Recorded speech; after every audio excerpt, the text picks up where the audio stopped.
Bem, então, também vou dar aqui um pouco do spoiler do texto do livro, né? Que a nossa ideia é falar um pouco do que está colocado no livro. E aí eu queria começar em 2018, quando eu tive aqui conversando com Camila e Sandra, no momento ainda da concepção do que viria a ser esse projeto aí do centenário de Meyer.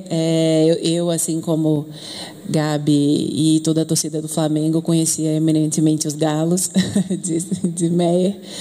E aí vim, enfim, passar uns dias aqui, visitar um pouco o acervo. E uma das primeiras coisas que eu vi lá no acervo foi essa faixa que está aqui, que cita o Dazibao, né? Que coloca, enfim, Meyer, ele se aproxima, né? Ele se identifica com o Dazibao chinês, né? Enfim, esse método, né, político de comunicação e com as massas, né? Que consistia basicamente desses grandes cartazes colados diretamente, né, no espaço público, nos muros da cidade, criando uma relação direta de debate, né, de informação e, enfim, entre as pessoas.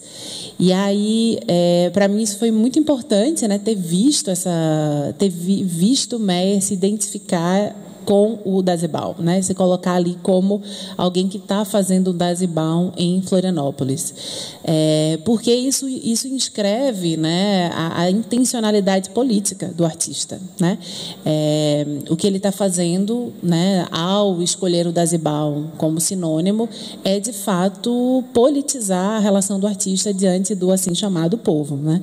E eu guardei muito comigo isso que parecia uma chave de leitura, porque, afinal de contas, ele vai fazer esse tipo de coisa, né? Ele vai para a rua fazer, enfim, agigantar esse desejo dele de enunciar, né? De falar. Então, ficou ali comigo essa sensação de que algo de muito político, que ele tentou enunciar a vida inteira e que não estava nos galos somente, eu precisava olhar os galos de outro jeito.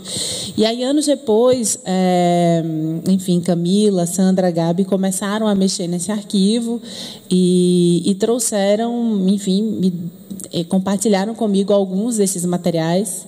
Hoje em dia, vendo o livro assim, com tantos mais, dá uma pira de querer ir por outros caminhos, mas compartilharam alguns desses materiais e foi incrível poder mergulhar, então, na obra de Meyer, não apenas pela iconografia, né, pelas pinturas, etc., mas também por esse implacável, né, essa discursividade, essa posição implacável que ele colecionou e releu, interpretou com tanto cuidado ao longo da vida, né? E aí, vendo esse trabalho, esses arquivos, duas coisas ficaram três coisas, na verdade, muito emblemáticas desse começo da trajetória de Meyer, né? Primeiro, entendê-lo como parte dessa geração, né? Acho que Diana super, enfim, retomou um pouco isso, né, ao falar dos anos 70, que é essa geração dessa virada, né, dos anos 40 para os anos 50, que está se relacionando, está inventando, né, uma perspectiva identitária, né, para Santa Catarina,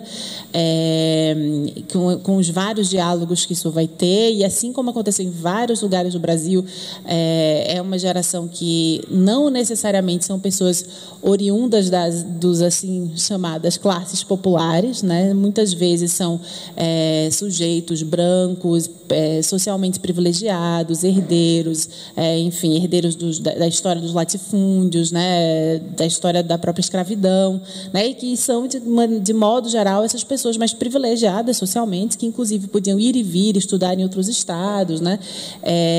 Mas que vão olhar para a chamada cultura popular, aí, entre aspas, como uma espécie de recurso para elaborar, né, essa identidade catarinense, enfim, com vários braços aí. E entender, então, que Meyer está nesse universo, né? Tá nesse momento histórico, né? E ver, então, ele produzir dentro ali da Revista Sul, né, em diálogo com esse momento, aquele tipo de imaginário, né, que olha para o povo como trabalhador ou principalmente como miserável, né? Enfim, sempre aquela pessoa assim como eu sou do Nordeste, né, eu estou bem acostumado com esse tipo de imaginário, né, que é como Portinari muitas vezes retratou, né, os retirantes nordestinos quase moribundos, quase mortos, meio zumbis, né, enfim, aquela ideia da miséria, da vulnerabilidade, da vitimização, da subalternidade, sem negar que tudo isso exista, mas inscrevendo esses sujeitos quase que exclusivamente nesse imaginário, né? Mas, ao mesmo tempo, o interesse dele pelo assim chamado folclore, né, que naquele momento, desde os anos 30, mas nos anos 50, tentava se afirmar quase que como uma disciplina, como uma ciência no Brasil. A ideia de folclore é bastante forte, específica, né, no contexto brasileiro. E esses artistas que, assim como a galera em torno da Revista Sul, que estavam ali pensando em identidade, muitas vezes, né, olharam para a chave do folclore como uma possibilidade de leitura dessas práticas e produções culturais e simbólicas de todo o país, assim. Só que pensar em folclore significa, na prática, na minha opinião, folclorizar, né? Significa você folclorizar algo para produzir a ideia do folclore, né? Então, muitas vezes as manifestações culturais populares, como Meyer vai fazer em torno do Boi de Mamão, que são manifestações como o próprio Boi de Mamão, que guardam um imaginário de resistência e mesmo bélico, né? Enfim, com instrumentos que são quase armas, né? No caso, por exemplo, do Nordeste, a gente tem o caboclinho, que são, enfim, né, seriam indígenas, performances indígenas que estão armados de arco e flecha na direção, né, do público e que tem, dentre as suas várias loas, há sempre uma que se repete no final, que fala, caboclinho quer paz ou quer guerra, e se repete, quer guerra, né? E faz a guerra. Então, são sociedades, são comunidades, pequenos grupos, enfim, manifestações que muitas vezes performam a guerra, a memória da guerra, a memória da disputa, né? Oriundos quase que sempre de perspectivas populares, que são, no caso brasileiro, quase sempre negras ou afro-indígenas, né? Mas que foram, então, olhadas por essa elite branca, né? De uma origem escravocrata, em sua maioria, como folclore, né? Então, elas foram folclorizadas. Muitas vezes, essas manifestações, nessa folclorização, foram super docilizadas, foram, né, olhadas como uma coisa fofinha, bonitinha. E vi, então, Meyer olhar para o Boi de Mamão dentro desse contexto de uma folclorística, né, inventada, de uma perspectiva identitária ali, né, que estava ali, enfim, sendo criada, disputada, fabulada no contexto catarinense. Mas, ao mesmo tempo, olhar que, né, na representação dele do Boi de Mamão tem muitos movimentos da iminência de uma pancada, digamos assim, né? A Bernúcia está quase estapeando o público, né? Muitos personagens não estão, em sua maioria, sorrindo, né? Não estão, enfim, felizes, estão, né, com os seus instrumentos em riste, né? Quase como que se vai sendo uma espécie de manifestação, né? Na rua, assim, né? Tem a maricota que estapeia, enfim. A maricota que eu falei Bernúcia. E a Bernúcia come, exato. E por aí vai.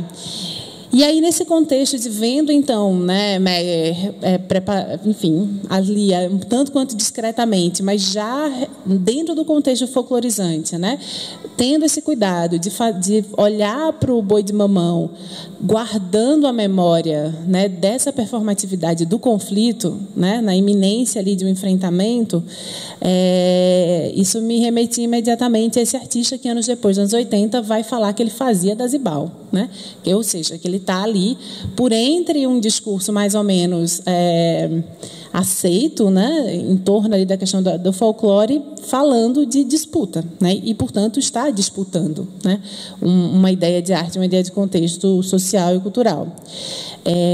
E aí eu fiquei, enfim, tentando entender qual é, então, a disputa em questão, né? E aí, nessa mesma época, nos anos 50, Meyer vai representar trabalhadores, né? Inclusive usa o seu próprio rosto, né, para representar trabalhadores, enfim, acho que é um pescador ou, né, algo assim. Ele, enfim, coloca a sua identidade no trabalho de outros, né? E ele vai também começar a fazer, enfim, as paisagens e essa figuração que vai levar ele para os galos, né? Que vai, enfim, também olhar para outros repertórios cígnicos, outras imagens que não são necessariamente colocar nem o trabalho, enfim, nem só o trabalho, nem só o sofrimento, né, nem só a cultura popular, enfim, olhar para outros interesses. E aí ele tem esse texto que Camila estava aqui mencionando, que vocês podem, eu acho que é nesse texto, né, levar para casa, que ele vai anos depois falar das críticas, então, que ele recebia do que ele vai chamar de esquerda festiva, né, que é, então, né, na minha leitura, essa esquerda socialmente privilegiada, né, eminentemente branca e herdeira, que pouco precisou trabalhar, que vai, então, olhar para esse artista, dizendo que aquilo que ele estava fazendo era, sei lá, apolítico, né, ou que ele não estava, enfim, seguindo o protocolo ou a prescrição, porque eu acho que isso é uma esquerda prescritiva e não necessariamente festiva, a prescrição de uma espécie de política comunista, enfim, que estava aí no Brasil inteiro, enfim, vários grupos e organizações, né, de artistas mais ou menos em torno dos horizontes políticos do socialismo ou, enfim, mais especificamente comunistas. E ele vai, enfim, se revoltar contra isso, e ele é muito claro ao, então, designar o que me parece a grande baliza dessa disputa, que é o fato de que ele, diferentemente da maioria desses outros companheiros, ele era trabalhador, né? Ele precisava trabalhar todo santo dia no banco, né? Ele não era herdeiro, né? Ele não estava na condição de privilégio, né, para fazer festa, no caso do termo dele da esquerda festiva, e que isso mudava tudo, né? E que isso muda, enfim, o modo como ele, enquanto artista, vai se inscrever, né, e vai tensionar o que é fazer arte, né, no Brasil, ou em Santa Catarina, ou, enfim, no contexto dele. E, a partir daí, eu acho que, para mim, fica um pouco mais claro, e o ensaio é basicamente uma tentativa de refletir sobre isso, de como, então, ele vai, primeiro, insistir de que arte é também trabalho, né? Retirar a arte do lugar do diletantismo, né? da atividade privilegiada, né? Que faz nas horas vagas, etc. E o quanto que isso é extremamente programático. Assim, tem vários artistas se organizando em associações aqui, né? Inclusive Dayana falou um pouco sobre isso, na tentativa de olhar para essa profissionalização.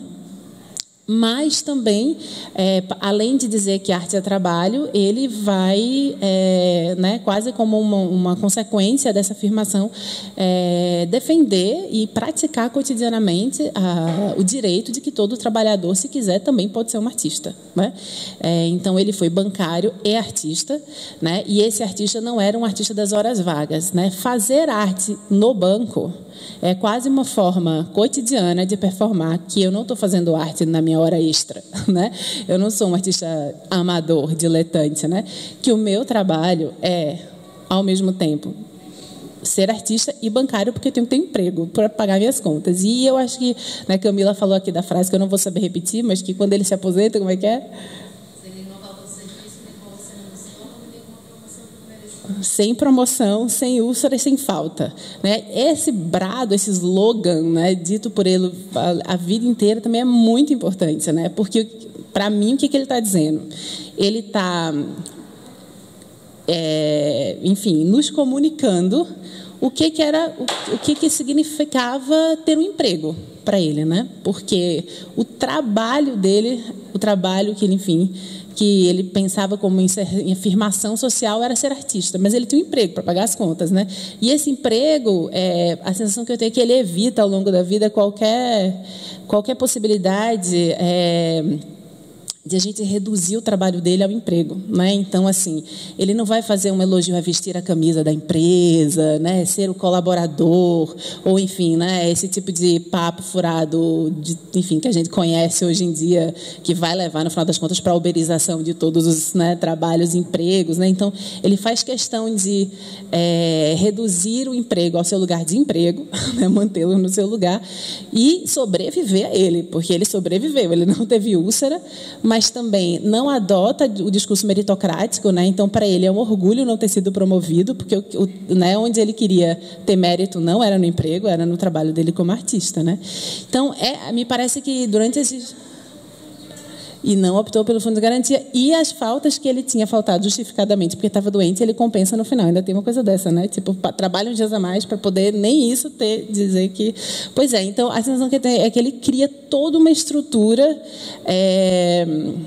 para nos mostrar, né, uma condição específica dele, social, né, que era ser um artista não privilegiado, talvez diante de outros de seus colegas, né, e claro que isso não é generalizável, mas que desde esse lugar, posto que ele está vivendo na pele, né, o que é ser um trabalhador, né, ele vai então criar um caminho por entre essa dimensão folclorística, né, que é tão prescritiva, vinda de uma esquerda privilegiada, que é bastante diversa de outros de seus colegas por aí. Então, acho que aí Meyer vai, ao longo da vida, criar, mesmo nos seus galos, um universo onde esses galos estão brigando,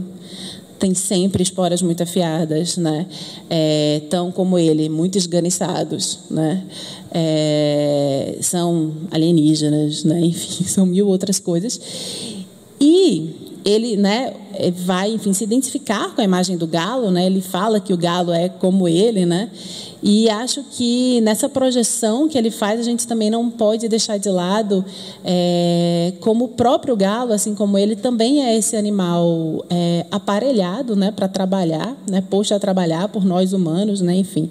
Muitos desses galos hoje, né, enfim, na produção de ovos e carne, enfim, tem as situações mais abusivas possíveis, né? Então o galo é um sujeito, uma subjetividade transformada em máquina, né? Esvaziada da sua, enfim, singularidade. E por outro lado, ainda que totalmente abusado, né, para servir a nós e, em certo sentido, forçado a ser dócil, né, na domesticação, ele é também esse animal que várias culturas, né, enfim, cultivam como fonte bélica, né, na rinha de galo, na briga de galo. Então, acho que essa como, né, você estava falando dessa cisão, né, essa complexidade assim do lugar social e de Meyer, que também se espelha nesses galos, é bastante interessante ao longo da vida. E eu não vou ficar dando muito spoiler, mas eu queria falar de um dos episódios que o texto tenta trazer nessa leitura, que é quando Meyer pede para a universidade, certo? Que ano que é? Em 64? Um apoio, né, para uma exposição que ele queria fazer para a UFSC e não recebe, né? Tem esse apoio negado. E ele, em revolta, sai gritando pelos corredores da universidade, da reitoria, né? O reitor é um cafeicultor. Né? Imagina ele, o reitor é um cafeicultor, o reitor é um cafeicultor. Então, esse episódio, depois vai motivar outdoors, né? Enfim, coisas acontecem, mas me parece um índice bastante importante desse recorte de classe, né, que Meyer vai tensionar a vida inteira, né? Ele usa como xingamento um marcador de classe, né, de que o reitor, que é assim, né? Uma perspectiva quase sinônimo na acusação que ele faz de coronel, senhor de engenho, né? Enfim, é um cafeicultor, né? Então, cafeicultor, na verdade, é uma circunscrição para falar de um poder autoritário, né? De um abuso de poder, que ele ali estava se sentindo vítima, e que reforça esse lugar social e essa performatividade de trabalhador que ele vai ter ao longo, né, de toda a sua trajetória. E convidando a gente aqui e ali a olhar para isso, né? Então, acho que a segunda coisa e última que eu vou citar de exemplo é, como Camila estava falando hoje na visita mais cedo, o tipo de tensionamento e política que ele vai fazer em relação à assinatura dele, né? Que ele tem essa dupla assinatura, artista e cidadão, e como ele vai combinando elas ou separando elas, mas também, a partir de um certo momento, como que ele vai expedindo esses cheques de valor simbólico, né? De alguma coisa, um cruzeiro, um cruzado, não sei muito bem, e assinando, né, como artista, porque, no final das contas, ele também sabe que a economia da arte, a economia simbólica da arte, né, valoriza muito mais, é muito maior, né, do que a relação de troca, né, e mesmo a ideia de mais-valia corrente no mundo do trabalho e no mundo, enfim, financeiro contábil, né? Então, mesmo como um trabalhador assalariado, né, enfim, tensionando esse lugar de classe, enfim, colocando o seu trabalho artístico dentro do seu emprego, né, enfim, fazendo várias camadas aí para olhar para, chamando a atenção, né, e, enfim, tentando disputar esse lugar. Eu acho que também esses vários cheques e assinaturas dele e carimbos e assinaturas e como ele como ele não é autenticar, não, como que você vai quando você vai no cartório e autentica? Enfim, a assinatura, reconhecer a firma. Era isso que eu queria falar. Reconhecimento da firma.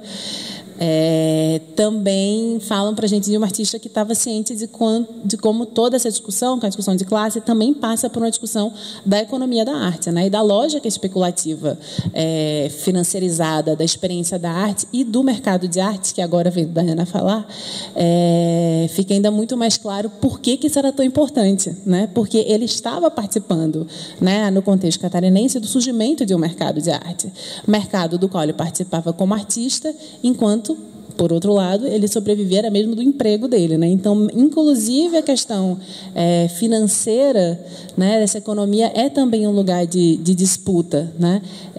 E o trabalho dele também vai explorar isso, né? A gente tem ali todo o núcleo em torno desse assunto.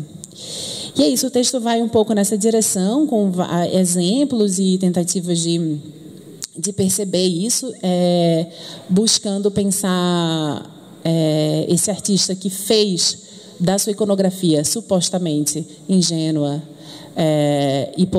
naif ou doce, ou sei lá o que, ou pura, o seu né, lugar político da sua obra, e dialoga um pouquinho com o texto de Bianca que vocês vão ler, que isso está acontecendo dentro do momento histórico, né, desses realismos fantásticos, dessa ideia do fantástico no contexto latino-americano, que também é uma forma do sul global reagir à colonialidade, né? Enfim, também é uma reação contra-colonial que vai olhar para o fantástico não para inventar não para remitificar, enfim, fetichizar cosmologias, mas também para questionar uma epistemologia única de realidade, né? Enfim, na verdade, quando o realismo fantástico basicamente diz que são muitas as realidades, né? Então, e acho que Meyer enfrentou isso a vida inteira, e os arquivos implacáveis estão aí como testemunho histórico disso, né? Pedindo que nosso olhar dedicado e elaboração, e aí ele fala em algum momento dos arquivos essa frase que me marcou muito,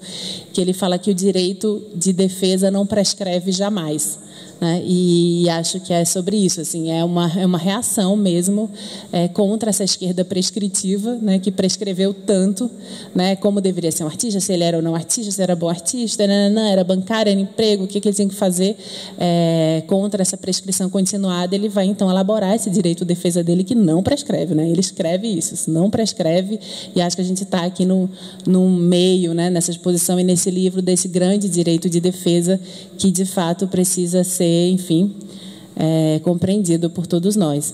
É isso. Obrigada, gente.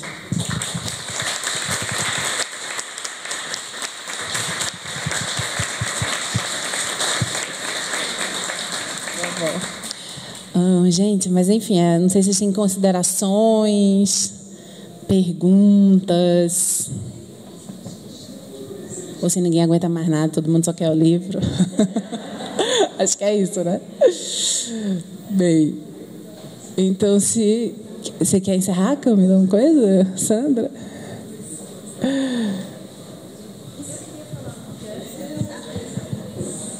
Eu queria falar uma coisa que talvez seja um pouco polêmica, mas que essa tua... Porque, gente, eu sei que vocês querem ler livro, mas eu acho que não tem graça seminário sem uma conversinha, né? A gente pode falar só nós duas, mas a gente pode dividir, partilhar e fica mais legal, né? Uma fofoca partilhada. Mas eu acho que isso que a Clarissa traz é muito pertinente, porque nos faz pensar um pouco esse problema que eu falava da aventura. A aventura é sempre uma tentativa de relocalizar a origem, na verdade, né? De remontar tudo, de reelaborar, que era o que o Mair Filho fazia com os arquivos. Quando você fala dessa esquerda prescritiva e do direito de defesa que não cessa nunca, talvez vale lembrar como o Mair Filho está elaborando também e está mostrando a noção de que não há um comunismo. Existem muitos comunismos. E o que são esses muitos comunismos e que comunismos não se aventuraram e que ainda podem se aventurar? Porque acho que esses muitos comunismos também merecem um direito de defesa, mesmo de um comunismo prescritivo, que hoje se fala tanto, sem saber. Não, total. Eu estava lembrando do vídeo de Felipe Neto, que, enfim, nessa perspectiva de dialogar com esse fundamentalismo que toma, né, o comunismo como uma espécie de, né, bula, sei lá o que, única, enfim, apresentando vários países socialistas e comunistas pelo mundo, né? E eu acho que, de fato, é isso. Quando você vê um youtuber que já foi o maior youtuber do mundo, né, que é Felipe Neto, se esmerar nesse tipo de análise, eu acho que a urgência, né, dessa abordagem fica bastante... Enfim, revela também a sua urgência e a sua força, né? Total. É isso, pessoas? Quer falar alguma coisa?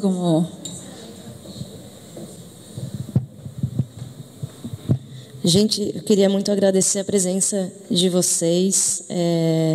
E eu queria fazer um agradecimento especial à nossa equipe, a Sandra Meyer, que é essa mulher guerreira, linda, maravilhosa, como vocês podem ver. Eu queria pedir uma salva de palmas para ela.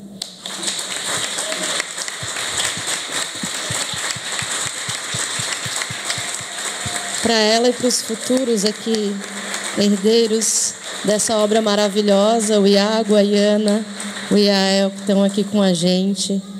Iael, filho de Sandra, filho único.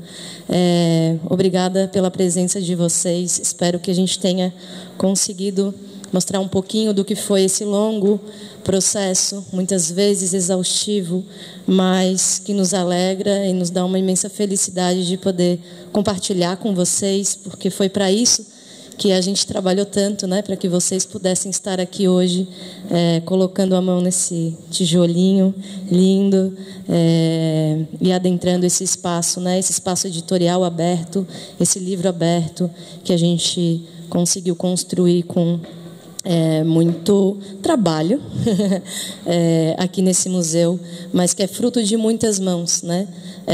Foi um trabalho coletivo feito por muitas pessoas. Vocês conseguem ter uma dimensão olhando aquela ficha técnica lá atrás. A gente está falando de mais de 60 profissionais que trabalharam junto com a gente. É um projeto enorme que segue acontecendo. Em janeiro a gente vai ter o lançamento da plataforma visual do site, onde todo esse conteúdo vai estar totalmente disponibilizado, inclusive o livro em PDF, para que possa ser disseminado nos 4 cantos nesse imenso mundo, né? É isso. Obrigada, Clarissa. Obrigada, Bianca. Obrigada, Daiane. Não sei se ela já foi. Obrigada, Gabi, Julie, Aline, né, Pedro Franz, Vanessa, que estiveram com a gente especificamente nesse projeto de publicação. É isso, minha gente. Lembrando que Marte é vermelho.